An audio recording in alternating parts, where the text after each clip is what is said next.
អូខេបងប្អូនសួស្តីហ្នឹងហើយប្រហែលថ្ងៃនេះយើងឃើញសង្គ្រាមខ្មែរថៃ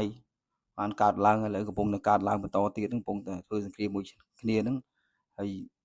យើងឃើញនៅកំភ្លើងអឺ sniper របស់ប្រទេសចិនដែលមានឈ្មោះថា QBU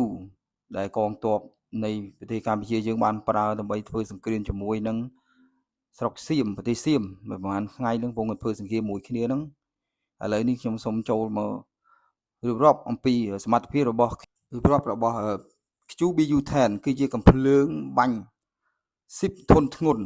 ដែលត្រូវបានរចនាឡើងនិងផលិតដោយប្រទេសចិនសម្រាប់ការប្រើប្រាស់នៅក្នុងជួរកងទ័ពរបស់ប្រជាជនចិនវាត្រូវបានគេស្គាល់ថាជាកាំភ្លើងដែលមានសមត្ថភាពខ្ពស់ក្នុងការកំទេចគោលដៅរឹងមាំនិងគោលដៅដែលមានរយៈចម្ងាយឆ្ងាយមួយលក្ខខណ្ឌបច្ចេកទេសប្រភេទអាវុធកាំភ្លើងបាញ់ស៊ីប្រឆាំងសម្ភារៈទំហំក្បាលគ្រាប់ក្បៀស 12.7 គុណនឹង 108 មីលីម៉ែត្រគ្រាប់ខ្នាតធំប្រព័ន្ធដំណើរការបាញ់ពាក់កណ្ដាលស្វ័យប្រវត្តិទម្ងន់ប្រហែល 13.3 គីឡូក្រាមមិនទាន់ដាក់គ្រាប់និងកៅឆ្លោះប្រវែង 1380 មីលីម៉ែត្រ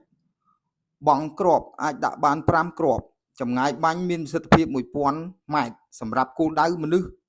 ឬជីវសាស្ត្រ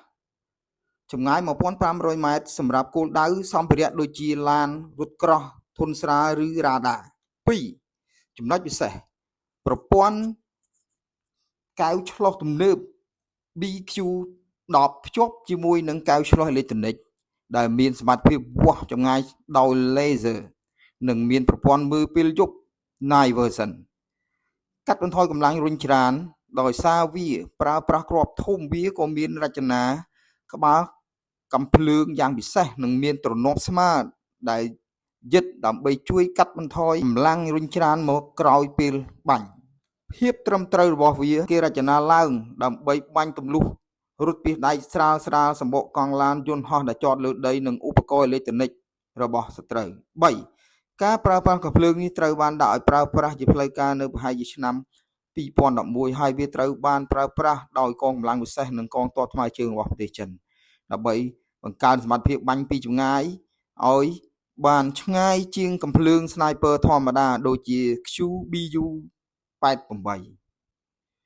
ហ្នឹងហើយបងប្អូនហ្នឹងដូចខ្ញុំបានអានរៀបរាប់មិញហ្នឹងគឺជាសមត្ថភាពរបស់ QBU 10ដែលកងទ័ពកម្ពុជាយើងបានយកទៅប្រើក្នុងអំឡុងសង្គ្រាមមួយសៀម